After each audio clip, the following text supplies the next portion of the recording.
Doctor साहब, field marshal Asim Munir साहब की जानिब से कहा गया कि पाकिस्तान को चीन और अमरीका से ताल्लुकात में तवाज़ुन बरकरार रखने का तवील तजुर्बा है, एक दोस्त के लिए दूसरा दोस्त कुर्बान नहीं कर सकते। मैं इस पर बात करता हूँ, जी अभी आर्मी चीफ ने जो बात की है लेकिन उससे पहले ये जो तबाही है, जी, बर्बादी आई हुई है, और ये क्लाउड बर्स्ट, बारिशें, तूफ़ान, ये आपको एक तो कुदरत की तरफ से है ना आफत, उसको तो एक तरफ हम रखें, लेकिन ये भी तो बहुत हद तक मैन मेड क्राइसिस है। जब दरख्तों को काट दिया जाएगा, जब उनकी जगह कंक्रीट के जंगल बन जाएंगे, यानी हाउसिंग सोसाइटियाँ, और बेतरतीब और सड़कें, पार्क, ग्रीनरी, फूड सिक्योरिटी कितनी अहम है जी, कितनी अहम है फूड सिक्योरिटी। तो ये अब हमें तो ये एक सबक भी इसमें है कि कहाँ कहाँ पे क्या क्या चीज़ें, कुछ चीज़ों का तो हाथ में नहीं है ना जी। इसकी प्रिडिक्शन भी नहीं हो सकती, क्लाउड बर्स्ट हो रहे हैं और क्या, वो तो आफत कुदरत की तरफ से है, लेकिन इसमें कहीं ना कहीं तो हमें ये क्लाइमेट को नज़र में रखना है ना लॉन्ग टर्म प्लानिंग के लिए। और दूसरी बात ये है कि जो जो मैंने उस दिन भी बात की थी ना कि मैं इस पर थोड़ी सी मालूमात लेके इसको देखूंगा कि ये हमारा एनडीए में जो है इसके पास क्या कितने रिसोर्सेज हैं, क्योंकि क्या मतलब कुछ हेलीकॉप्टर्स और कुछ ऐसे जो चीज़ें हैं वो एनडीएमए के पास होनी चाहिए ज़रूर लाजमन। और एनडीए में मैंने कहा ना कि जैसे कोविड के दिनों में एनडीए में एक ऐसा, ये एनडीए में की भी एक तारीख है ये जब ज़ल्ज़ला आया था ना 2005 का, तो उसके बाद फिर एक ये आइडिया मुशर्रफ साहब के साथ डिस्कस एक जगह पे किया था। मेरा भी थोड़ा सा उसमें था कि जी कोई ऐसी, क्योंकि मतलब अचानक वहाँ पर ज़ल्ज़ला आ गया था और वो समझ ही नहीं आ रहा था कि वो कैसे वहाँ पर इतना ज़्यादा ज़ाहिर है कि वो ये अब ज़ल्ज़ले और ये कुछ ज़्यादा शुरू हो गया पिछले चंद सालों के दौरान। पहले ही होता था 20-50 साल के बाद कहीं ज़ल्ज़ला, अब एक दिन के अंदर जो है वो आपको अचानक खबरें आ रही होती हैं ज़ल्ज़ले के झटके, ज़ल्ज़ले के झटके। तो ये ज़ाहिर है कि ये मुख्तलिफ़ जगहों पे दुनिया भर में जो तामीरात हो रही हैं और जो कंस्ट्रक्शंस हो रही हैं और फ्यूल कौन सा आप यूज़ कर रहे हैं और क्या, एक लंबी बात है, मैं उस पर क्या जाऊँ, लेकिन बहरहाल अब देखते हैं कि इसका हतमी क्या इसमें अल्लाह ताला अपना करम करे। आज भी उसमें वहाँ से मैयतें अभी लोग खोए, मतलब गुमशुदा हैं बहुत से लोग, इसके हतमी पता चले, पर आइंदा ये अगले चंद दिनों में लोग मुतात नहीं, ये ना जाएँ यहाँ पे इन इलाकों में, क्या ज़रूरत है जाने की। अभी थोड़े दिन घर बैठे ना अपने सुकून के साथ आराम से, अपने आसपास अपने लोग तो जा रहे हैं जी गाड़ी लेके, मौसम बड़ा अच्छा हो रहा है, आगे फंस गए जाके, मतलब लोग भी तो नहीं सुनते बात। तो थोड़ा सा बराए करम ये इन जगहों से ज़रा एहतियात करें तो बाकी अल्लाह ताला खैर करेगा। दूसरी बात आर्मी चीफ की जो बात है उसमें दो बातें हैं जिसमें जो इसमें बाकी तो और भी उनकी बातें हैं, लेकिन दो इम्पॉर्टेंट बातें हैं। एक तो बात जो आसिम मुनीर साहब ने की, मार्शल आसिम मुनीर साहब ने, उन्होंने कहा है कि ये जो पाकिस्तान एक बैलेंसिंग, यानी आपने इस वक्त जो है वो कैसे बैलेंस रख के चलना है। अच्छा, अब ये बड़ी एक इंटरेस्टिंग बात है, क्योंकि मैं जो है ना, और ये पाकिस्तान जो है वो यानी आप ये देखें ना कि चाइना के साथ तो हम स्ट्रेटजिक पार्टनर हैं, अच्छा, और अमेरिका के साथ हम दोस्त हैं, यानी उनके साथ जो है वो असलहा भी पाकिस्तान में F-16 और ये सारा, ठीक है, उनकी टेक्नोलॉजी भी है और अप एंड डाउन होता रहता है और वो, लेकिन दुश्मनी तो नहीं हुई कभी भी अमेरिका से। और मैं आपको बताऊं, मैं वो भूल नहीं सकता वो बात जो कियानी साहब के दौर में हुई थी, और वो ये हुई थी कि जब ये सलाला पे और बाकी जगहों पे एक बड़ा एक अफसोसनाक वाक़या पेश आया था, और पाकिस्तान ने उसके बाद जो है वो नेटो सप्लाई बंद कर दी थी अमेरिका की नेटो सप्लाई पाकिस्तान ने बंद कर दी थी। सही। हाँ, ये उस वक्त अभी इतनी पुराना वाकया नहीं है, पाकिस्तान ने नेट सप्लाई बंद कर दी थी।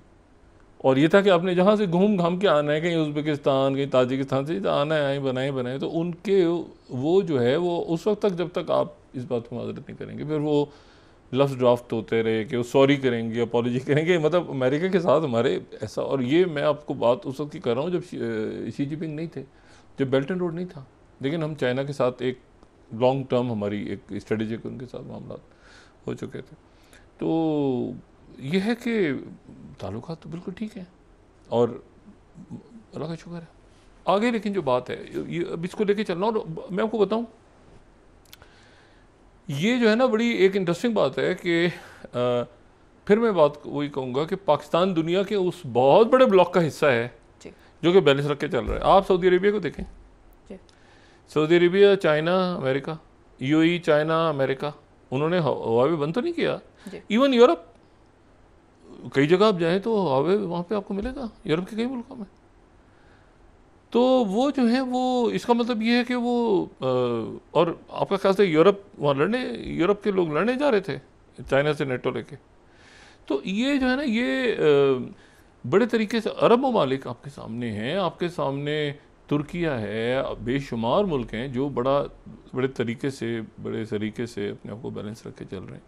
तो उसमें ये बात बड़ी, और ये इसको बड़े तरीके से आगे लेके चलना बड़े, क्योंकि जो है ना मतलब ये बात बड़ी इम्पॉर्टेंट है और बड़ी मतलब इसके अंदर एक गहराई इस बात में, गहराई से इसमें कि लॉन्ग टर्म पॉलिसी है ना कि आप इस ब्लॉक में या आप इसके साथ हैं या उसके साथ हैं, ठीक है।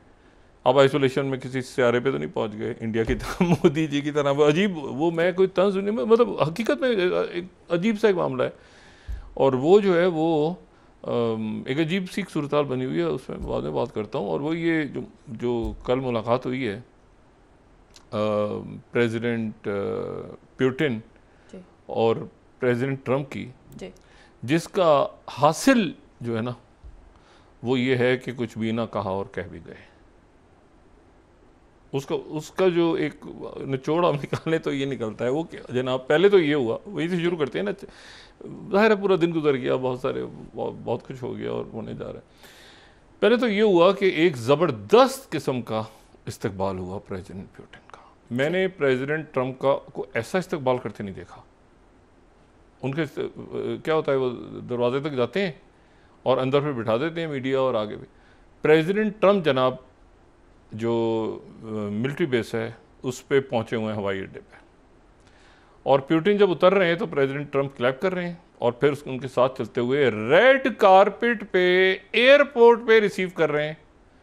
प्रेसिडेंट ट्रंप अमेरिकन सॉइल पे प्रेसिडेंट पुतिन को रेड कारपेट एयरपोर्ट पे ट्रंप, और उसके लिए वो गए हैं वॉशिंगटन से 8 घंटे फ्लाई करके अलास्का, जहाँ पे उनकी टीम यूनिवर्सिटी ऑफ अलास्का के हॉस्टल में ठहरी हुई है क्योंकि वहाँ पे कोई होटल नहीं है ढंग का। तो उसके बाद अभी आप देखें ना ये कैसे, और रेड कारपेट और खुद एयरपोर्ट में रिसीव कर रहे हैं। ये नहीं कि कोई वजीर मेहमानदारी है, ना ना ना ना ना, ट्रंप। आप सोचें कि कितने हुक्मरानों को दुनिया के वो अमेरिकन प्रेसिडेंट रिसीव करने जाता है एयरपोर्ट पे और खासतौर पे ट्रंप। मतलब ट्रंप दरवाजे तक किसी को रिसीव कर ले, कमरे में बिठा लें साथ, तो एक बड़ी इज्जत बंदा अपनी लेके वहाँ से उठ के आ जाए तो ये बड़ी बात होती है। तो वो जो है वो आप देखें कि ऐसा। अच्छा, फिर उसके बाद ये तो हुआ ना, जहाज जब दाखिल हुआ अमेरिका की फ़ज़ाई हदूद में तो B-52 बॉम्बर्स ने आगे, और उसके साथ फिर जो F-35 तैयार हैं उन्होंने जनाब स्कॉट कर लिया प्रेसिडेंट पुतिन के जहाज़ को। अब यानी एक तरह से आप समझ लें कि जो एक हाईएस्ट प्रोटोकॉल होता है ना, अब आप तसव्वुर करें कि ज़ेलेंस्की के साथ क्या हुआ था, उसके दिल पे क्या गुजर रही होगी। यानी ज़ेलेंस्की डिस्कस हो रहा है ना, या बाकी लोग डिस्कस हो रहे हैं, और पुतिन अब, और यूरोप के लोग, European leaders, collision of willing इजलास है कल उनका, उस पर बाद में बात करता हूँ। तो B-52 साथ F-35 तैयारे, वो जनाब वहाँ से एस्कॉर्ट करते हुए और जनाब उसके बाद जहाज़ उतरता है वहाँ पे। अच्छा, फिर जहाज़ उतरा तो जनाब वो जो उनकी गाड़ी है प्रेसिडेंट ट्रम्प की, अच्छा ये अपनी लेमोजीन साथ लेकर आए हुए थे मॉस्को से। जाहिर है प्रेसिडेंट अप्लाई करता है रशिया का तो अपना पूरा उसकी सिक्योरिटी और गाड़ियाँ और ये और सारा। वो प्रेसिडेंट ट्रम्प ने कहा कि यार छोड़ो ना, पे वो गए वो पहले तो चबूतरे पे खड़े हुए, फिर उन्होंने कहा कि यार मेरी गाड़ी में आ जाओ ना। तो उनकी जो प्रेसिडेंट ट्रम्प की गाड़ी है जिसको द बीस्ट कहते हैं, जैसे एयरफोर्स वन है इस तरह उनकी जो कार है प्रेसिडेंशियल कार, उसको द बीस्ट कहा जाता है। अभी देखें कैसे खड़े हैं। अच्छा अब जनाब रेड कारपेट पे उसके बाद दोनों जो हैं, अच्छा वो पीछे लिखा हुआ अलास्का, ये ब्लू बैनर लगा हुआ और उस पर लिखा हुआ वो जब चबूतरे पे, अच्छा ये बीस्ट में जा रहे हैं दोनों एक ही गाड़ी में, ठीक है, हाथ हिलाते हुए दोनों जा रहे हैं। अच्छा अब यहाँ पर वो अब पता नहीं वो जो ड्राइवर है क्योंकि बीच में वो बुलेट प्रूफ और वो सारा वो आगे नहीं सुन सकते ना, वो तो ये तो प्रेसिडेंट की गाड़ी है, वो पीछे बात हो तो प्रेसिडेंट सवाल ही पैदा नहीं होता कि वो आगे बंदा सुने जब तक अलाउ ना हो। अब मुझे ये नहीं पता कि आज दुनिया सोच रही है कि अंदर क्या बात हुई, क्योंकि उनका ये जहन था कि वो अपनी गाड़ी में जाएंगे जो लेमोजिन मॉस्को से लाए हैं, यहाँ पे द बीस्ट है। अब जनाब उसमें पुतिन साहब भी बैठ गए, पुतिन दोनों का साथ आ जाओ ना, दोनों बैठ के रास्ते में क्या खटर पटर बात चलती रही। वो अब जाहिर है गाड़ी हो सकता है प्रेसिडेंट की गाड़ी है तो उसमें, लेकिन बहरहाल ये है कि वो अब एक दुनिया लगी हुई है कि दरमियान में क्या बात हुई। उसके बाद जनाब वो पहुंचे मिलिट्री बेस पे। अब आप प्रोटोकॉल देखें, ये अमेरिकन सॉइल पे उतर रहे हैं प्रेसिडेंट पुतिन और प्रेसिडेंट ट्रंप भी मौजूद है एयरपोर्ट पे। फिर ये चले गए मिलिट्री बेस पे, मिलिट्री बेस पे गए और वहाँ पे वफूद के साथ फिर ये बैठे कोई 3 घंटे 3-3.25 घंटे के करीब उनकी गुफ्तगू रही। और उसके बाद जो है वो मीडिया के सामने आए, चोर चराबा इधर उधर होता रहा, दोनों कंपोज उन्होंने, असल में प्रेस कॉन्फ्रेंस तो नहीं हुई, ये कह सकते हैं कि प्रेस ब्रीफिंग उसको कहा जा सकता है क्योंकि सवाल जवाब नहीं हुए। तो उसमें अब प्रेसिडेंट पुतिन जो है उन्होंने नोट्स लिखे हुए थे, उन्होंने नोट्स पढ़े और उसके बाद जो है वो ये प्रेसिडेंट ट्रंप ने कहा कि अभी कोई डील जो है वो नहीं हुई किसी किस्म की। और प्रेसिडेंट पुतिन उसके बाद जो है वो अच्छा फिर उन्होंने लंच भी नहीं किया दोपहर का एक साथ, लेकिन मीटिंग जो है उन्होंने प्रेसिडेंट ट्रंप ने बाद में कहा कि ये 10 में से 10 नंबर हैं इस मीटिंग के, इस मुलाकात के, उन्होंने बड़े कामयाब करार दिया, प्रेसिडेंट पुतिन ने भी कामयाब करार दिया। अच्छा अब इसमें जो है वो फिर जब वापस गए प्रेसिडेंट ट्रंप जो हैं, तो अब प्रेसिडेंट ट्रंप का हम माइंड रीड करने के लिए जाहिर है कि हम रुख करते हैं सोशल ट्रुथ का, उनके प्लेटफॉर्म का, और उसको हम पढ़ते हैं और उसके बाद हम देखते हैं। तो फर्स्ट स्लाइड जो है ये प्रेसिडेंट ट्रंप ने उसके बाद ये फिर मैसेज दिया, a great and very successful day in Alaska, the meeting with Vladimir जो है went very well and did a late night phone call. उसके बाद आगे कहानी जो है ना ये इसमें अब थोड़ा सा रंजो गम की दास्तान आगे है इसके इस मैसेज में आगे। फिर उसके बाद लेट नाइट जो है वो प्रेसिडेंट ज़ेलेंस्की से बात की।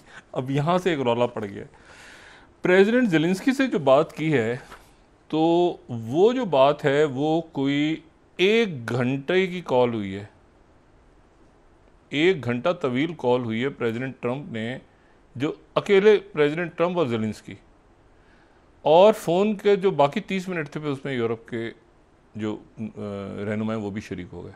अच्छा ये मैं डिटेल बता, ये मैसेज पहले पढ़ें, देखिए ना, ये प्रेसिडेंट ज़ेलेंस्की को कॉल हुई और फिर वेरियस यूरोपियन लीडर्स जिसमें नेटो के सेक्रेटरी भी थे। और अब यहाँ से कहानी जो है ना ये एक चेंज हो गई, ये कहानी पूरी तब्दील हो गई, क्योंकि सबसे अच्छा तरीका ये है हॉरिफिक वॉर ख़त्म करने का कि डायरेक्टली एक पीस एग्रीमेंट की तरफ जाया जाए जो कि जंग को ख़त्म करे, और सिर्फ सीज़फायर की तरफ नहीं, जंगबंदी नहीं, एक मुकम्मल अमन मुआहदा, यानी जब तक जंग चलती रहे। यानी प्रेसिडेंट पुतिन जो है वो मतलब जो उन्होंने करना करें, यूरोप का ये मौक़िफ़ था कि आप सीज़फायर करवा दें, सीज़फायर करवाएं और फिर उसके बाद जो है वो आगे बढ़ें। इन्होंने कहा कि नहीं, अभी हम पीस की तरफ जाएंगे, जंग बंदी बाद में होगी। अच्छा, मैसेज को आगे देखें। अब जनाब प्रेसिडेंट ज़ेलेंस्की की तलबी हो गई वाशिंगटन, ठीक है। प्रेसिडेंट ज़ेलेंस्की जो हैं will be coming to DC on Oval Office, यानी अगले चंद घंटों में प्रेसिडेंट ज़ेलेंस्की जो हैं वो वाशिंगटन के लिए रवाना हो जाएंगे। अब आप सोचें कि प्रेसिडेंट ज़ेलेंस्की की पिछली मीटिंग और अब वो उनको वहाँ पे बुला ली, तलबी हो गई है, वो मंडे को पहुँच जाएंगे वहाँ पे और मंडे आफ्टरनून उनको ओवल ऑफिस में उनसे मुलाकात होगी।